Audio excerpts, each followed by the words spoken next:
You had Big Stevie Cool, Hollywood Nova, and The Blue Guy. They were so popular it ran for over 6 months, performing skit after skit, and it got all three guys mainstream attention. When they brought back the gimmick at One Night Stand 2005, Joey Styles quipped, "If any gimmick never deserved to make a dime and made a boatload of cash, this is it." Number 8, The Hurricane. Stand back! There's some nonsense coming through. How the hell did he pull off this goofy 90s throwback? A mild-mannered backstage interviewer, Gregory Helms, would sense that danger was afoot, or, his next match was coming up, and leapt into action as The Hurricane. By rights, the transparent attempt to cash in on the recent popularity of superhero movies like Spider-Man, it should have died, like Arachneman did in WCW. But Hurricane became one of the most endearing characters of the Ruthless Aggression era, even picking up a win over the goddamn Rock. Maybe it's because Helms was the legitimate comic book nut with a pre-existing Green Lantern tattoo who threw everything he had into the silliness, and to this day the Rock Hurricane backstage promos are some of the funniest ever produced by WWE. Number 7, Damien Sandow, stunt double. I don't think it's unfair of me to say that WWE's sense of humour is akin to being kicked in the dick by a clown.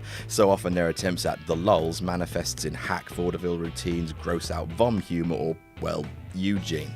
But this was the rare time that WWE got it absolutely right. Well, they didn't, Damien Sandow did.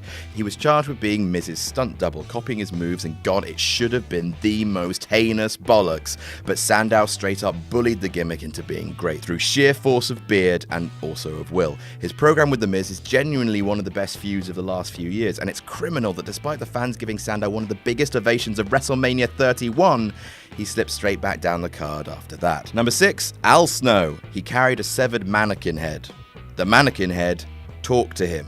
Also, I think he was in love with the mannequin head. Also, at one point, he wrestled a match against himself, which is brilliant. It's hard to tell exactly what was going on with Al Snow. He was just a sort of all-purpose mental, talking to himself, weird words written on his forehead, mad staring eyes. Sure, why not? For a nonsense gimmick, it went unbelievably well. It's at ECW on fire. Trust me, look at the crowd reaction to Al Snow. And though he never rose above the mid-card in WWF, he certainly endured to become one of the most iconic gimmicks of the entire Attitude Era. Number 5, Mr. Socko. How did a sock puppet become one of the most beloved characters in the history of wrestling? Well, that's down to Mick Foley, who is a weaponized grandpa fueled solely by warmth, cuddles, and bloody mania. This entry should really belong to Mankind as a whole, the raving loony who pulled out his own hair yet somehow became WWF champion. But ultimately, what's more stupid than Mr. Socko? It was designed as a throwaway piece of nonsense in the backstage skits of Mankind trying to help Vince recuperate in hospital. Fans embraced the sock, and it became a phenomenon. To this day, Mick Foley is still selling hand-drawn autographed socks en masse, and that is wonderfully dumb. Number 4, Goldust. He's still f***ing going! The androgynous sex pest designed to capitalize on the innate homophobia of the bloodlust male and draw huge heat by doing kissy things with men. Don't lie, that was exactly the purpose of Goldust. It worked for Adrian Adonis, it worked here. Somehow, that character survived. When the character first debuted, no one thought it would work. It was just another of Vince's mad ideas and would go the way of the Friar Fergusons, the Max Moons, and the Bastion Boogers. But afraid not. Goldust was, and still is, a cherished member of WWE history, despite his crushing association with R-Truth, the smasher of my dreams. Dustin Runnels was so committed to getting the character over that there was no line he wouldn't cross, even considering getting breast implants for Goldust. No, seriously.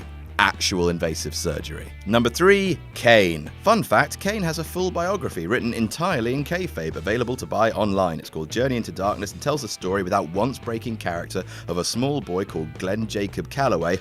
I see what you did there, buddy. Surviving a blaze that killed his parents, accidentally started by The Undertaker, the Little Tyke. Kane gained mystical demon powers, covered his face, stopped talking. It's all in the book and it's all utterly butterly mad. A man who somehow makes flames happen when he likes flames to happen, and yet somehow he's become WWF champion, Intercontinental champion, hardcore he's done everything, and he's still here. Turns out madness never dies. Number 2, Broken Matt Hardy. And speaking of madness, so here we are with Broken Matt Hardy, Senor Benjamin, Brother Nero, The Great War, The Hardy Compound, The Fake Baby, The Final Deletion, The Dilapidated Boat, The Maze, The George Washington Giraffe, King Maxwell, Vanguard One.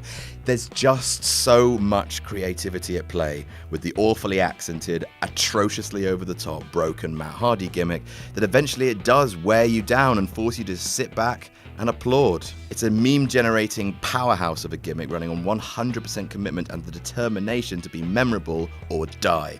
At some point, you have to admire that, and judging from the strength of the delete chance, he might not be going anywhere anytime soon. P.S. Please buy tickets to WCPW. And number 1, The Undertaker. He's an undead voodoo zombie priest, occasionally controlled by a sacred urn who has an army of druids. He also has the following superpowers: teleportation, force lightning, blue lightning, smoke, possession of Justin Roberts, the ability to create lifelike cadavers of his opponents, to make blood pour from the ceiling, to make a neck tattoo of his ex-wife disappear, voice projection, control over electronics. He should not have worked.